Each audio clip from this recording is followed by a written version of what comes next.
देखिए आप लोग को हम आज न्यू टॉपिक पढ़ा रहे हैं, ठीक है। यूनिट 1 इलेक्ट्रोस्टैटिक्स का एक टॉपिक है area vector and electric flux, ठीक है। तो इलेक्ट्रिक फ्लक्स को समझने के लिए, अगर आपको इलेक्ट्रिक फ्लक्स समझना है, जिसको हिंदी में बोलते हैं वैद्युत फ्लक्स, ये इंपॉर्टेंट है, ठीक है। तो इलेक्ट्रिक फ्लक्स समझने के लिए आपको एरिया वेक्टर समझना पड़ेगा, ठीक है। अगर आपको इलेक्ट्रिक फ्लक्स समझना है तो आपको एरिया वेक्टर समझना पड़ेगा। पहले हम लोग इंट्रोडक्शन देते हैं एरिया वेक्टर क्या होता है और कैसे इसको हम लोग ड्रॉ करते हैं, ठीक है। इसको क्वेश्चन एग्जाम में नहीं आता है, लेकिन इलेक्ट्रिक फ्लक्स समझने के लिए ये जरूरी है, ठीक है। देखिए हेडिंग देते हैं एरिया, एरिया नहीं क्या, एरिया वेक्टर, ठीक है। ध्यान से देखिएगा इसको हम कैसे ड्रॉ करते हैं, ठीक है, ध्यान दीजिएगा। जैसे मान लिया जाए एक एक्स, ये एक्सिस है एक्स और ये हमारा है वाई और ये हमारा है जेड, ठीक है। थ्री म्यूचुअल परपेंडिकुलर एक्सिस है, ठीक है। मान लिया जाए यहाँ पे एक स्क्वायर रखा गया है जिसका साइड ए है, ठीक है। अगर ये ए है तो ये भी कितना होगा, ए होगा, ठीक है। तो कहा जाएगा कि इसका एरिया बताइए, इसका एरिया कितना होगा, इसका एरिया कितना होगा, इसका एरिया कितना होगा। आप जानते हैं इसका एरिया होगा साइड स्क्वायर, ठीक है। इसका एरिया कितना होगा, साइड स्क्वायर, यानी साइड कितना है ए, तो कितना होगा ए स्क्वायर।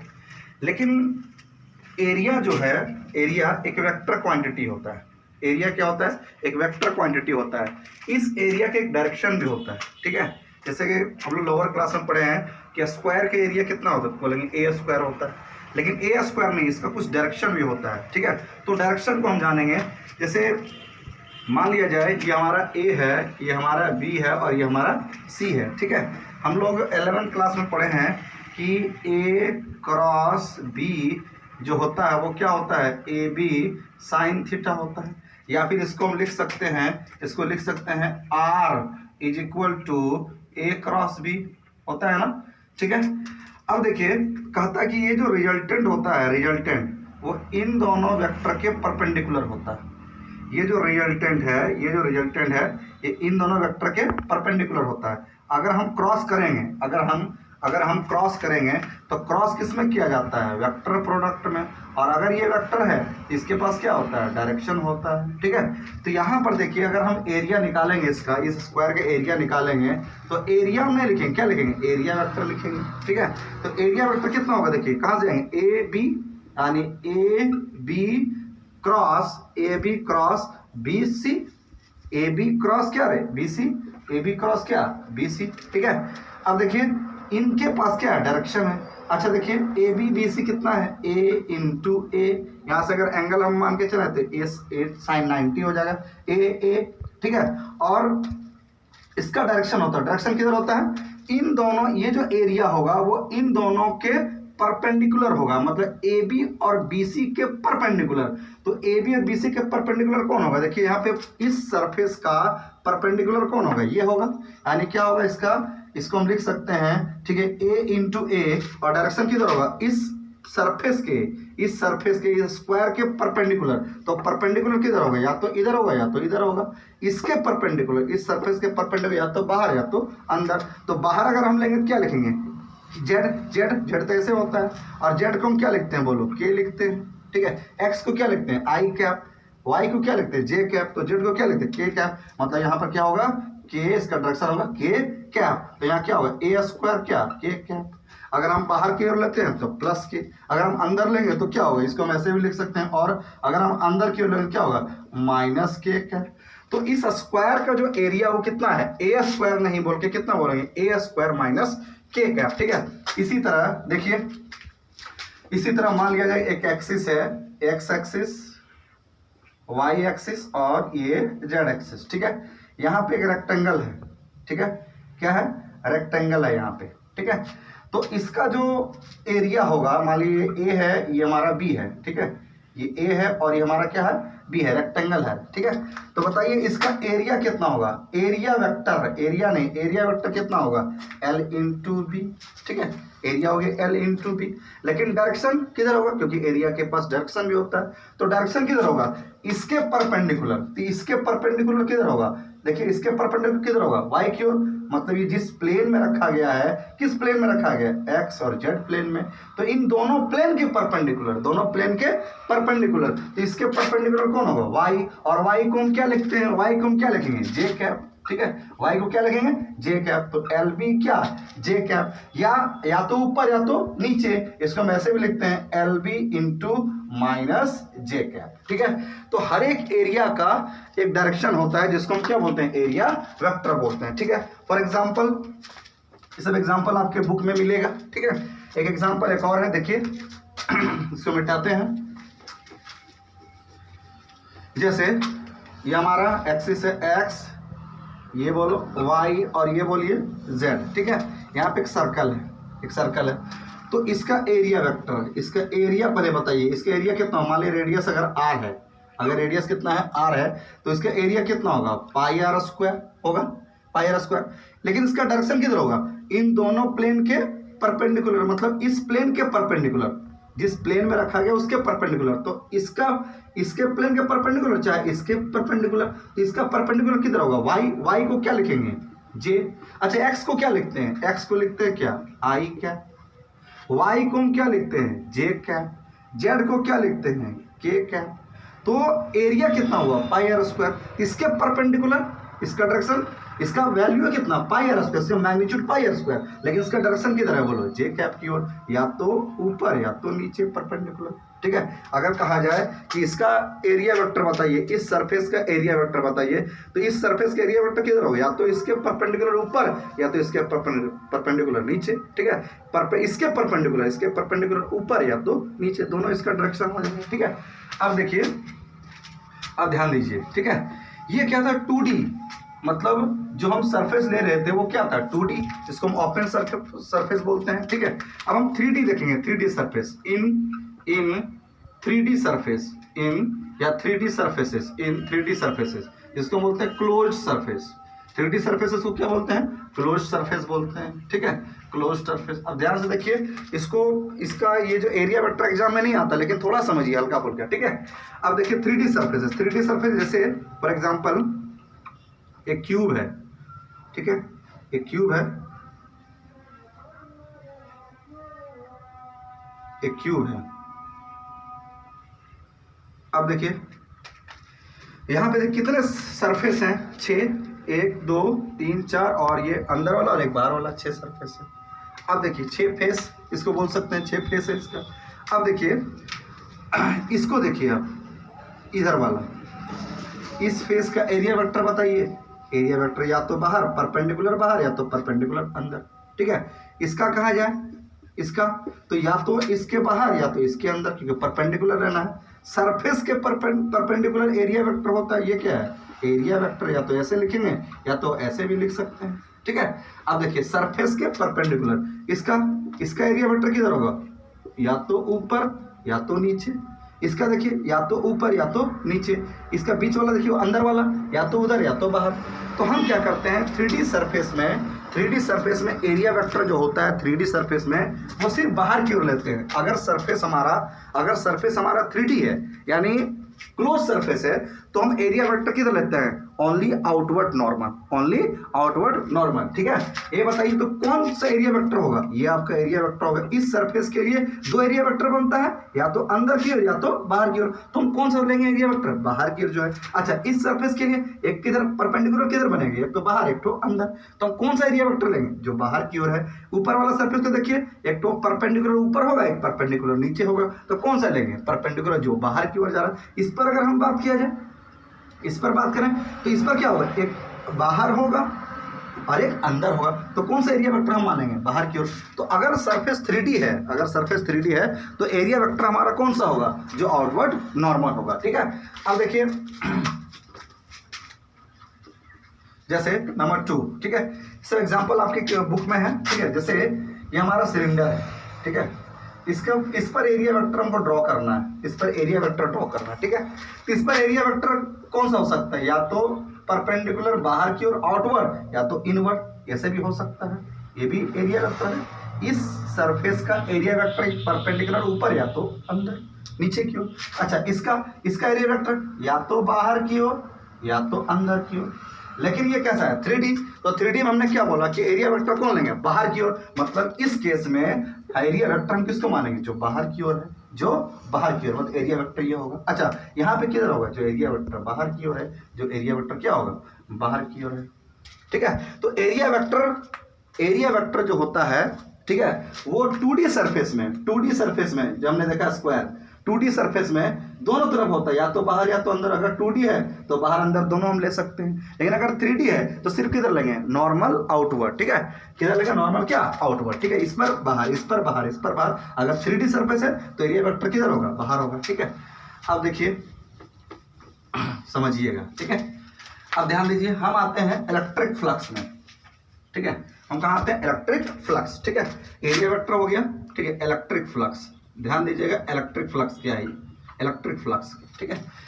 इलेक्ट्रिक फ्लक्स क्या होता है कि किसी भी सरफेस से होकर, किसी भी प्लेन सरफेस से होकर जितना इलेक्ट्रिक फील्ड लाइन पास करता है, उसी संख्या को, उसी नंबर को हम इलेक्ट्रिक फ्लक्स बोलते हैं। जैसे फॉर एग्जांपल, ठीक है, मान लिया जाए एक सरफेस हमारा है, ये देखिए इस तरह से सरफेस है, ठीक है। अच्छा, ये जो सरफेस है इसका एरिया वेक्टर किधर होगा, इसके परपेंडिकुलर होगा, ठीक है। अब हमने क्या देखा कि इससे होकर 2 इलेक्ट्रिक फील्ड लाइन या 3 इलेक्ट्रिक फील्ड लाइन, 2 लेके चलते हैं, इससे होकर 2 इलेक्ट्रिक फील्ड लाइन पास कर रहा है, ठीक है, इससे होकर 2 इलेक्ट्रिक फील्ड लाइन पास कर रहा है, ठीक है। ये क्या है, ये एरिया वेक्टर है, लेकिन ये क्या है, इलेक्ट्रिक फील्ड लाइन। तो किसी भी सरफेस से होकर नॉर्मली, परपेंडिकुलरली, किसी भी सरफेस से होकर नॉर्मली जितना इलेक्ट्रिक फील्ड लाइंस पास करता है उसी को हम इलेक्ट्रिक फ्लक्स बोलते हैं। किसी भी सरफेस से होकर या सरफेस के परपेंडिकुलरली जितना इलेक्ट्रिक फील्ड लाइंस पास करेगा उसी नंबर को हम क्या बोलते हैं, इलेक्ट्रिक फ्लक्स बोलते हैं। बताइए यहाँ कितने इलेक्ट्रिक फील्ड लाइन है, 2 इलेक्ट्रिक फील्ड लाइन है, तो हमारा फ्लक्स कितना हुआ, फ्लक्स को हम डिनोट करते हैं फाई से, ठीक है, तो हमारा फ्लक्स कितना हुआ, 2 हुआ फ्लक्स। जितना इलेक्ट्रिक फील्ड लाइन पास करेगा, जितना इलेक्ट्रिक फील्ड लाइन पास करेगा उसी को इलेक्ट्रिक फ्लक्स बोलेंगे। अगर इलेक्ट्रिक फील्ड लाइन 2 पास कर रहा है तो फ्लक्स कितना होगा, 2। अगर इलेक्ट्रिक फील्ड लाइन 3 पास कर रहा है तो फ्लक्स कितना होगा, 3। अगर 4 पास कर रहा है तो फ्लक्स कितना होगा, 4 होगा। मतलब जितना इलेक्ट्रिक फील्ड लाइन किसी सरफेस से नॉर्मली जितना पास करता है, 90 डिग्री बनाते हुए जितना पास करेगा उसी को इलेक्ट्रिक फ्लक्स बोलेंगे, ठीक है। ये नंबर 1। नंबर 2, फॉर एग्जाम्पल देखिए, मान लिया जाए ये सरफेस है, ठीक है, और यहां पर एक सरफेस इस तरह से, ये इलेक्ट्रिक फील्ड लाइन, अच्छा इलेक्ट्रिक फील्ड लाइन, अच्छा इसका एरिया वेक्टर किधर होगा, इसी परपेंडिकुलर होगा, इसके परपेंडिकुलर एरिया वेक्टर होगा। अच्छा कितने इलेक्ट्रिक फील्ड लाइन पास कर रहा है, 1 2 3 4, तो हमारा फ्लक्स कितना होगा, 4। जितना इलेक्ट्रिक फील्ड लाइन पास करेगा उतना हमारा फ्लक्स होगा। तो हम डेफिनेशन क्या लिखेंगे, the number of the total number of, ठीक है, total number of electric field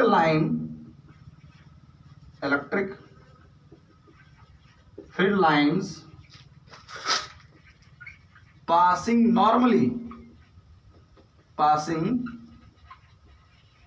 normally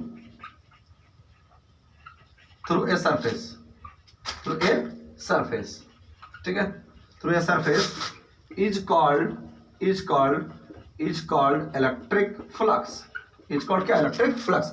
क्या लिखें, द टोटल नंबर ऑफ, जितना नंबर में पास करे, the total number of electric field lines, कौन पास करेगा, इलेक्ट्रिक फील्ड लाइंस पास करेगा, किससे होकर, पासिंग नॉर्मली। लेकिन याद रखने वाली बात है कि जितना 90 डिग्री बना के जितना पास करेगा उसी को गिनना है, जितना 90 डिग्री बना के पास करेगा इलेक्ट्रिक फील्ड लाइन उसी को हम क्या बोलेंगे, फ्लक्स बोलेंगे, ठीक है।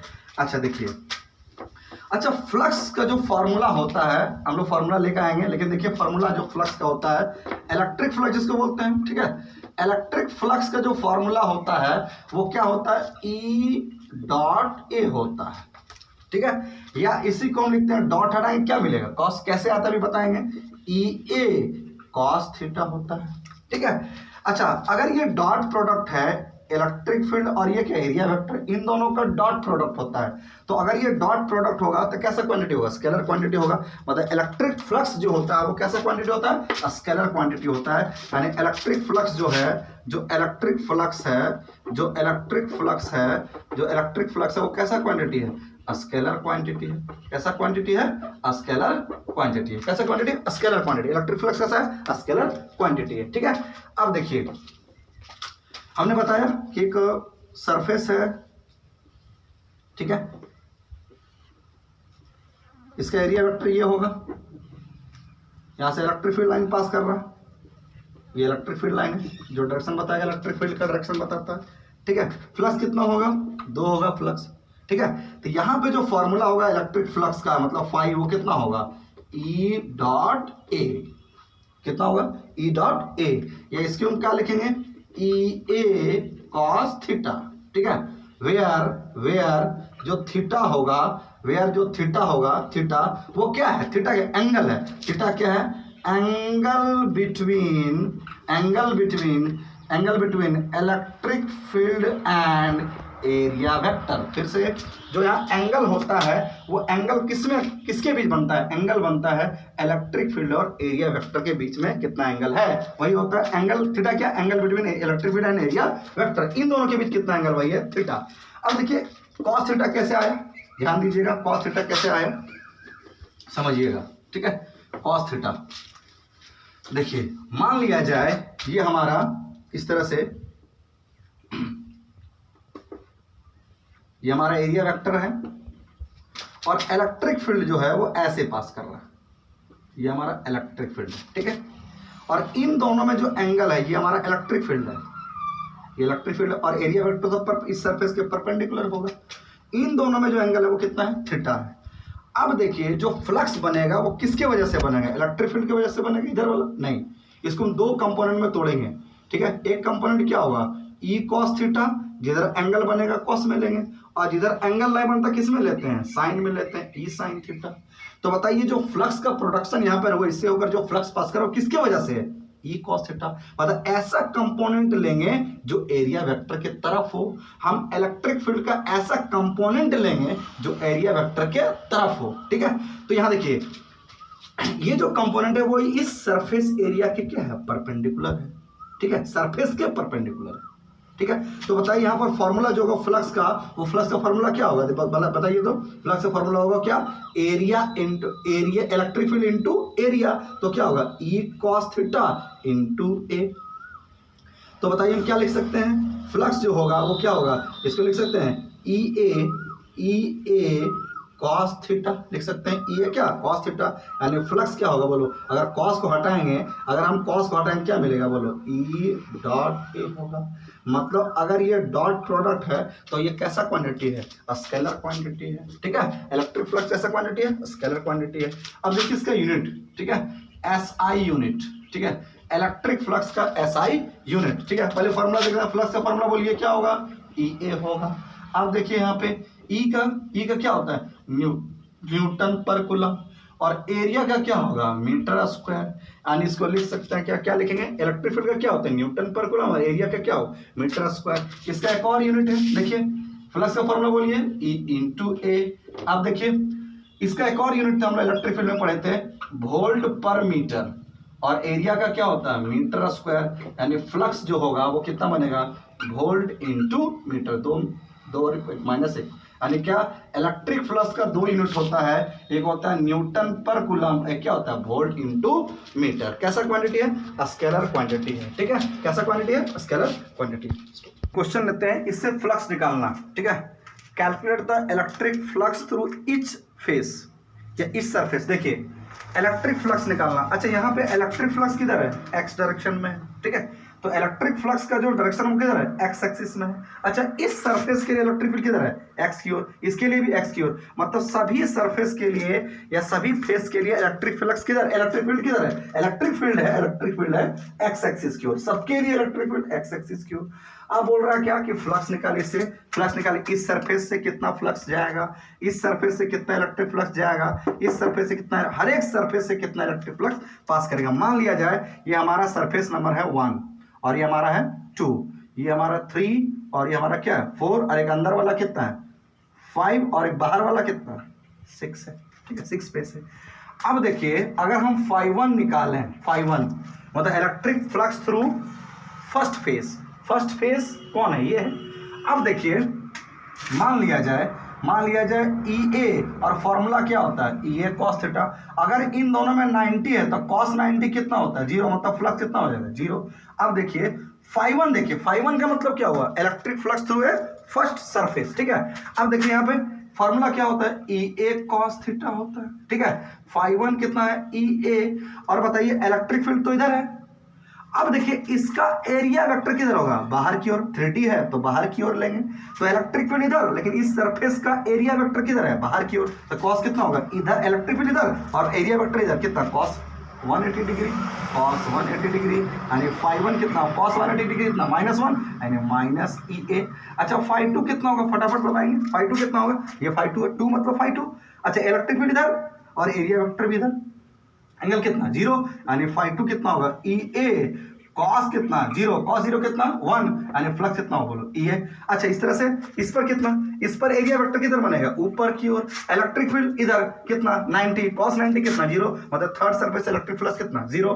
अच्छा इससे अगर इलेक्ट्रिक एरिया वेक्टर नीचे आउटवर्ड, इलेक्ट्रिक फ्लक्स नीचे, इलेक्ट्रिक एरिया वेक्टर नीचे और इलेक्ट्रिक फील्ड इधर कितना 90, यानी इससे भी होकर इलेक्ट्रिक फ्लक्स कितना गुजरेगा 0। अच्छा अंदर वाला, जो अंदर वाला फेस है, इलेक्ट्रिक फ्लक्स इससे निकालना है, तो एरिया वेक्टर बाहर और इलेक्ट्रिक फील्ड इधर कितना 90, तो इलेक्ट्रिक फ्लक्स कितना हुआ 0 हुआ। बाहर वाला एरिया वेक्टर बाहर, इलेक्ट्रिक फील्ड एक्स एक्सिस और कितना 90, इसे भी कितना 0, मतलब क्या, ठीक है यहाँ पे माइनस, मतलब इससे अगर हमको टोटल इलेक्ट्रिक फ्लक्स निकालने देता तो टोटल इलेक्ट्रिक फ्लक्स कितना होता, टोटल इलेक्ट्रिक फ्लक्स कितना होता 0। क्यों कि जितना देखिए इस पर कितना माइनस ई है, इस पर कितना प्लस ई है, तो टोटल जोड़न कितना होगा 0। मतलब क्या, 3D सरफेस के लिए अगर सरफेस हमारा 3D हो और इलेक्ट्रिक फील्ड हमारा यूनिफॉर्म हो, अगर 3D सरफेस को यानी क्लोज सरफेस को यूनिफॉर्म इलेक्ट्रिक फील्ड के अंदर रखा जाए और उस सरफेस के अंदर को अगर कोई चार्ज नहीं हो, ठीक है, तो बताइए टोटल जो इलेक्ट्रिक फ्लक्स होता है वो कितना होता है 0। फिर से अगर इलेक्ट्रिक फील्ड यूनिफॉर्म हो, सरफेस 3D हो और उस सरफेस के अंदर कोई चार्ज नहीं हो, तो जो टोटल फ्लक्स होता है वो कितना होता है 0 होता है। मतलब इस तरह से हम इलेक्ट्रिक फ्लक्स निकाल सकते हैं, ठीक है। Thank you.